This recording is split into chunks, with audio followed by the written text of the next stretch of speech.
কিভাবে নবায়ন করব? আল্লাহর নবী বলেন, আকসিরু মিন কওলি লা ইলাহা ইল্লাল্লাহ, লা ইলাহা ইল্লাল্লাহ বেশি বেশি বলতে থাকো, লা ইলাহা ইল্লাল্লাহ বেশি বেশি বলতে থাকো। লা ইলাহা ইল্লাল্লাহ যত বেশি বেশি বলতে থাকবা, তোমার ঈমান তত বেশি বেশি নবায়ন হতে থাকবে। এজন্য বেশি বেশি কি বলবো? লা ইলাহা ইল্লাল্লাহ বেশি বেশি বলবো। আমি আবার বলে দিই, আমলটা কেমনে করবেন? এটা তো হাদিসে আছে, কেউ যদি দৈনিক 100 বার বলে লা ইলাহা ইল্লাল্লাহ, আসরের মাঝে পূর্ণিমার চাঁদের মতো তার চেহারাটা করে আল্লাহ তাকে উঠাবে। মানে 100 বার আমল কইলে বেশিরভাগই করে না। আমি এজন্য সহজ গুলোর তালাশে থাকি। কেমনে করবেন আমল? আমি আপনাকে বলবো না 100 বার পড়েন, 200 বার পড়েন, 500 বার পড়েন, 1000 বার পড়েন। বরং আমি বলবো, যখনই আপনার মনে পড়বে আমার এই কথাটা, তখন আপনি একবার বলে ফেলবেন, লা ইলাহা ইল্লাল্লাহ মুহাম্মাদুর রাসূলুল্লাহ সাল্লাল্লাহু আলাইহি ওয়াসাল্লাম। কালিমাটা পড়বেন আর মনের ভিতরে এই কথা আনবেন, আল্লাহ, আমার কোনো কথা কোনো কাজের কারণে যদি ঈমানটা চলে যায়, ও মালিক, তওবার নিয়তে কালিমাটা পড়লাম, কালিমাটা পড়ে আমি আবার নতুন করে মুসলমান হয়ে গেলাম। বলেন না সবাই, আমলটা সহজ না কঠিন? একেবারেই সহজ। এই জন্য আমি আবারও স্মরণ করায় দেওয়ার জন্য, মানুষ তো ভুলে যায়, এটাই স্বাভাবিক রোগ। আমি আপনাকে বলি না 100 বার পড়তে হবে, 500 বার পড়তে হবে, 1000 বার পড়তে হবে, যখনই মনে পড়বে পড়বেন। আর এই নিয়তে পড়বেন, আল্লাহ, আমার কোনো কথা কোনো কাজের কারণে যদি ঈমানটা চলে যায়, আল্লাহ, তওবার নিয়তে কালিমাটা পড়লাম, কালিমাটা পড়ে আমি আবার নতুন করে মুসলমান হয়ে গেলাম। এই আমলটা ইনশাআল্লাহ যখনই মনে পড়বে, কারা কারা করবেন একটু জোরে হাত উঠান। আল্লাহ কবুল করেন। যখনই মনে পড়বে কালিমাটা পড়ে। হযরত আব্দুল্লাহ বিন মাসউদ রাদিয়াল্লাহু তাআলা আনহু এক নম্বর দোয়া করলেন ঈমান রক্ষার দোয়া, ঈমান রক্ষার দোয়া। 2 নম্বর দোয়া করলেন ওয়ালা ঈমান লা ইয়ানফাদু, আল্লাহ তুমি আমার নিয়ামত দান করো যে নিয়ামত শুরু হবে আর কোনদিন শেষ হবে না। এরপরে আব্দুল্লাহ বিন মাসউদ কি বলতে চায়? আমি বলি, দুনিয়া হিসেবে এটার এক ব্যাখ্যা, আখিরাত হিসেবে আরেক ব্যাখ্যা। দুনিয়া হিসেবে এটার ব্যাখ্যা আব্দুল্লাহ বিন মাসউদ বলতে চায়, আল্লাহ, আমার পেট থেকে দুনিয়াতে আসার পর তুমি আমাকে চোখটা দিয়ে দেখার ক্ষমতা দিলা, কানটা দিয়া কথা শোনার ক্ষমতা দিলা, মুখটা দিয়া কথা বলার ক্ষমতা দিলা, হাতটা দিয়া ধরার ক্ষমতা দিলা, পাউটা দিয়া চলার ক্ষমতা দিলা। ও মালিক, তোমার কাছে দরখাস্ত, যে নিয়ামত তুমি একবার দান করলা, মরার আগ পর্যন্ত এই নিয়ামত কোনোদিন তুমি আমার থেকে ছিনাইয়া নিও না। জীবনে কখনো যেন এমন না হয় আমার কানটা দিয়ে আমি শুনতে পাই না, কানের মধ্যে মেশিন লাগাইতে হয়, শ্রবণ শক্তিটা নষ্ট হয়ে যায়। জীবনে কখনো যেন এমন না হয় আমার দৃষ্টি শক্তিটা নষ্ট হয়ে যায়। জীবনে কখনো যেন এমন না হয় আমার মুখ দিয়ে খাবারটা খেতে পারি না, পাইপের সাহায্যে নাক দিয়ে খাবারটা আমার ভিতরে ঢুকাইতে হয়। বলেন না, এমন হয় না? ও মালিক, জীবনে কখনো যেন এমন না হয় আমি আমার পাউটা দিয়া চলতে পারি না, হুইলচেয়ারের মধ্যে বসাইয়া আমার ধাক্কাইয়া ধাক্কাইয়া চালাইতে হয়। এই জন্য আমি বলি, যাদেরকে আল্লাহ টাকা পয়সা ধন দৌলত দান করলো, তারাও আল্লাহর কাছে দোয়া করা দরকার, আল্লাহ, টাকা পয়সা ধন দৌলত বড় সম্মানের জিনিস। ও মালিক, তোমার কাছে দরখাস্ত, যে টাকা পয়সা দিয়ে তুমি আমাদের সম্মান দান করলা, ওটা জীবনে কোনোদিন তুমি আমার থেকে ছিনাইয়া দিও না। কেন? এমন ঘটনার তো অভাব নাই। 5 বছর, 10 বছর, 15 বছর পরে লাখপতি, কোটিপতি, মিলিয়নপতি পথের ভিখারি হয়ে যায়, এমন হয় না? এই জন্যই তো কবি বড় সুন্দর করে বললেন, নদীর পার ভাঙ্গে ওপার ঘরে, এই তো নদীর খেলা, সকাল বেলা ধনীর 2 মুক্তির সন্ধ্যাবেলা। 15-16 বছর, 17 বছর যাদের ক্ষমতার কারণে কেউ কথা বলার সাহস পেত না, চলাফেরা করার সাহস পেত না, বাড়িতে যাওয়ার সাহস পাইত না। সময়ের পরিবর্তন এমন হলো, দাড়ি কামাইয়া কোট এবং দামি দামি পোশাক সব খুইলা একটা সাধারণ মজদুরের দেশে পলাইতে গিয়া ধরা খায়। আর এখন মানুষের জুতার বাড়ি খায়, গাড়ি শোনে। বলেন তো ক্ষমতায় উঠান কে? আল্লাহ। ক্ষমতা থেকে নামান কে? আল্লাহ। এটা মনে রাখলেই হবে। কিছুদিন আগে অবস্থা ছিল কি, এখন হয়ে গেল ক্ষমতায় বসে থাকে যত সম্মানে, ওখান থেকে নেমে যাওয়াটা আরো বেশি অসম্মানের, কঠিন অসম্মান। হাদিসের মধ্যে আল্লাহ নবী বলেছেন, নি'মাতিল মুরসিআ ওয়া বিসাতিল ফাতিনা। যখন দুধ খাওয়া শুরু করে তো ভালোই লাগে, বাচ্চা যখন দুধ খায় তো ভালোই লাগে, 2 বছর মতো খালি খায় খায় খায় খায় খায় বসেই থাকে। যখন দুধটা ছাড়া গেলে অবস্থা কি? মারে তো কাছে বানা যায়, কয়েকদিন পর্যন্ত অবস্থা খুবই খারাপ থাকে। তো যতদিন পর্যন্ত সেই সিংহাসনে বসা থাকবে ততদিন পর্যন্ত ক্ষমতা, দুধ আর মধু খুব মজা। কিন্তু সেখান থেকে যখন নামিয়ে দেওয়া হবে তখন সেটা লজ্জা, অপসনা, সেটা বেইজ্জতিটা আগের চেয়ে আরো বেশি মারাত্মক। এরকম বহু ক্ষমতায় বসেছে আর নেমেছে। আল্লাহর কাছে বলা দরকার, আল্লাহ তুমি ক্ষমতা দিয়ে সম্মান দান করলা, ও মালিক তোমার কাছে দরখাস্ত, এই সম্মান তুমি একবার দান করলা, ওই সম্মান জীবনে আর কোনোদিন তুমি আমার থেকে ছিনাইয়া নিও। আব্দুল্লাহ বিন মাসউদ এই দোয়াই শিখাইল আমাদেরকে, নিয়ামত পাওয়ার পর আল্লাহর কাছে দোয়া করা দরকার, এই নিয়ামত যেন আল্লাহ কোনোদিন আমাদের থেকে কি না করে, ছিনাইয়া। আমি তো আলেম উলামা, এবং আমাকেও এই যে কথাবার্তা বলছি একটু করে পারবো বলতে, না পারবো না, কোনো গ্যারান্টি নাই। আল্লাহ যদি বলে এখন চুপ হও, এখনই চুপ, আর একটা কথা বলার ক্ষমতা। এই জন্য আমাদের বড়রা দোয়া শিখেছে, আল্লাহুম্মা ইন্নী আউযু বিকা মিন যাওয়ালি নি'মাতিক। ও আল্লাহ, যে নিয়ামত তুমি একবার দান করলা ওটা কোনদিন আমার থেকে দূর কইরা দিও না।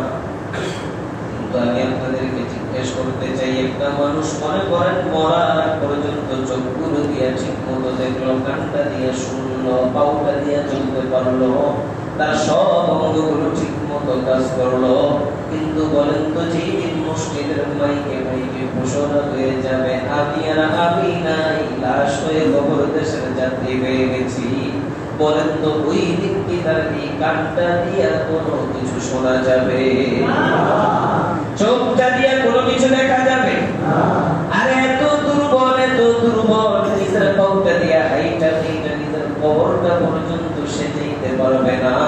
কয়েকজন মিলা খাটিয়াটার মধ্যে উঠাইয়া ওই নির্জন কবরের মধ্যে তারে নিয়ে রেখে আসতে হবে। তাহলে বোঝা যায় এই নিয়ামত একদিন না একদিন শেষ হয়ে যায়। তাহলে আব্দুল্লাহ বিন মাসউদ মনে হয় এই নিয়ামতের জন্য দোয়া করেন না, ইমানদারের জন্য আরেকটা নিয়ামত আছে, যে নিয়ামত শুরু হলে আর কোনোদিন শেষ হয় না। ইমানদারের জন্য ওই নিয়ামতের নাম হলো জান্নাতের নিয়ামত। এর মানে আব্দুল্লাহ বিন মাসউদ বলতে চান, আল্লাহ তুমি আমাকে জান্নাতের নিয়ামত দান করো। 3 নম্বর দোয়া করলেন, মাওরাফাতা নবীনা মুহাম্মদ সাল্লাল্লাহু আলাইহি ওয়াসাল্লাম ফি আ'লা জান্নাতিল খুলদ। ও আল্লাহ, তোমার কাছে আখিরি ফরিয়াদ, চূড়ান্ত ফরিয়াদ, আল্লাহ তুমি আমি আব্দুল্লাহ বিন মাসউদকে মরার পরে ওই চিরস্থায়ী জান্নাতের মধ্যে তোমার নবী মুহাম্মদ রাসূলুল্লাহ সাল্লাল্লাহু আলাইহি ওয়াসাল্লামের সাথে একসাথে তুমি আমাকে জান্নাতে থাকার ব্যবস্থা করে দিও।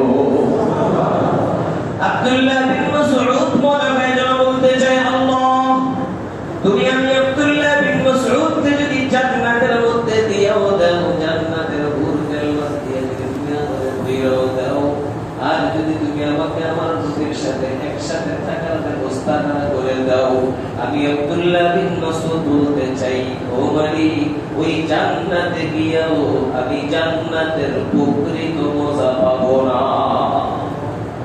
সাহাবাদের জীবনে সবচেয়ে বড় চাওয়া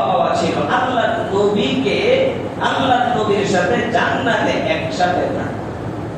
আমি আপনাদেরকে জিজ্ঞেস করি, শুধু সাহাবারাই থাকতে চায়, আমরাও থাকতে চাই? কেন আল্লাহ নবীকে সবচেয়ে বেশি ভালোবাসতেন? ভালোবাসা কার জন্য হয় এই বিষয়ে আগেও বলেছিলাম। ভালোবাসা হয় 3 গুণের কারণে। কয় গুণের কারণে? আরবিতে বলে জামাল, কামাল, নামাল। বাহ্যিক সৌন্দর্যতার কারণে, গুণের কারণে, আর দয়া অনুগ্রহের কারণে। একটা ছেলে একটা মেয়ের জন্য পাগল হয়ে যায়, প্রথম ধাপে তো তার গুণ ভিতরে কি আছে কিছুই জানে না। সে তার উপর বিশেষ কোনো দয়া অনুগ্রহ করে নাই, চেহারাটা দেখছে, পাগল হয়ে গেছে। এটা হলো জামাল, বাহ্যিক সৌন্দর্য। কিন্তু হতে পারে এই ভালোবাসা স্থায়ী নাও হতে পারে। দেখছে সুন্দর, ভালোবাসা হয়ে গেছে, বিয়ে শাদীও হয়ে গেছে, বিয়ের পরে দেখা গেল কোনো কিছুই নাই, এই মজা আর হয়নি, এরপরে আর ভালোবাসা গুণ কিছুই। গুণ খুব ভালো, দেখতে খুব বেশি একটা সুন্দর না, প্রথম ভালোবাসা না থাকলেও পরে দেখা যায় খুব ভালোবাসা হয়ে যায়।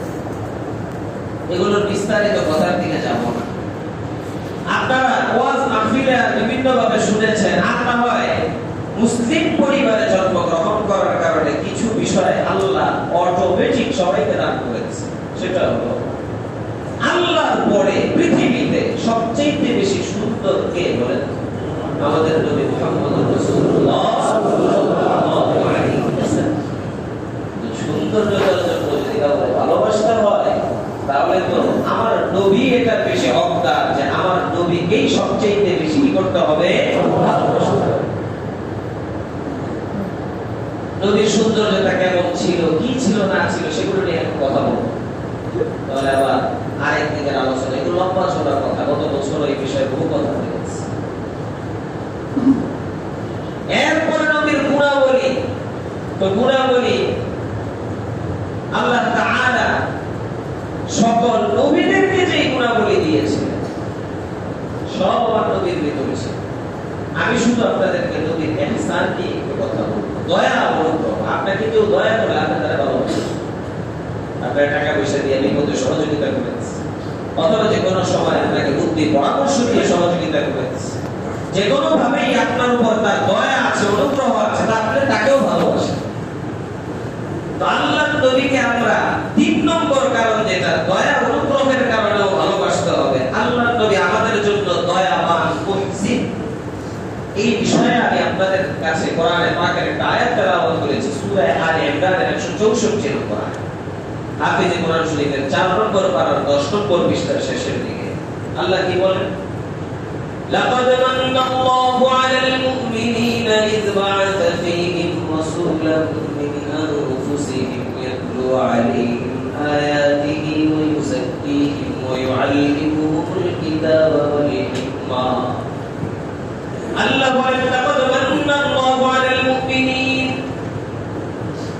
আল্লাহ তাআলা ইমানদার যারা তাদের উপর বড় দয়া করেছেন, বড় অনুগ্রহ করেছেন। এমনি দয়া করলো, অনুগ্রহ করলো।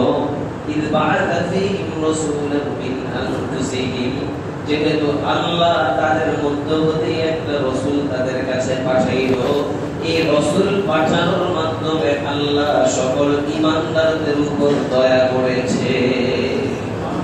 আল্লাহ বলে রাসূল পাঠানোর মাধ্যমে আমি সকল ইমানদারদের উপর দয়া করেছি। এই আয়াতের মধ্যে একটু বুঝেন আল্লাহ কি বলে? বা'আথা ফীহিম রাসূলান মিন আনফুসিহিম, তাদের মধ্য হতে আমি একটা রাসূল পাঠিয়েছি। তাদের মধ্য হতে বলতে আল্লাহ কি বুঝাইলেন? আল্লাহ মানুষের কাছে নবীদেরকে পাঠাইছে। এর মানে যাদের কাছে আল্লাহ নবী পাঠাইলেন তারা যেমন মানুষ, নবীও একজন মানুষ। নবী মানুষের বাহিরে ভিন্ন কিছু না। আমি কোন জিন, কোন ফেরেশতা নবী বানিয়ে এই মানুষগুলোর কাছে পাঠাই নাই, বরং মানুষগুলোর কাছে যাকে নবী বানিয়ে পাঠিয়েছি সেও তাদের মতো মানুষ। আমাদের এক দল আছে যারা নবীকে ভালোবাসতে বাসতে বাসতে বাসতে এমন এক পর্যায়ে নিয়ে যায় নবীকে মানুষ বলাও বেয়াদবি মনে করে নবী মানুষ না। মানুষটা হইলে কি নবী কোনটা? অনেকে বলতে চায় নবী মানুষটা, নবীকে মানুষ বলা যাবে। কোরআন শরীফ আল্লাহ তাআলা অন্য জায়গায় বললেন, কুল ইন্নামা আনা বাশারুম মিসলুকুম, নবী আপনি বলে দেন আমি তোমাদের মতো একজন মানুষ, তোমাদের মতো একজন মানুষ। ইউহা ইলাইয়া, তবে পার্থক্য আছে।